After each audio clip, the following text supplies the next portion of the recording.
Baka may gusto kang malaman dyan, ma'am, sabihin ko. Baka may gusto ka pa itanong dyan. Thank you for coming, ma'am. Last na yun eh. Napapanood ko kasi. Thank you, ma'am. Mochi Pants, o, di ba? Iba nga, inuunahan na ako, ma'am, eh. Parang alam na nila yung sasabihin ko daw, eh. Sabi ko nga, sila na magbenta, ma'am, eh. O, di ba? Wala na akong gagawin. Wala na yung iba yung last Ay, na lang. wala na, eh. Yung bago dumating sa'yo, puro yun yung kinuha nila, eh. Next time, ma'am, you can order online naman.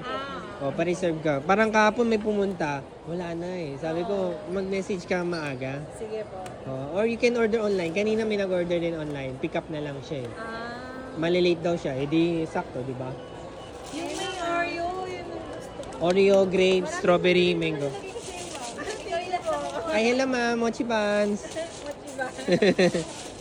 Ano name niyo, ma'am? MC.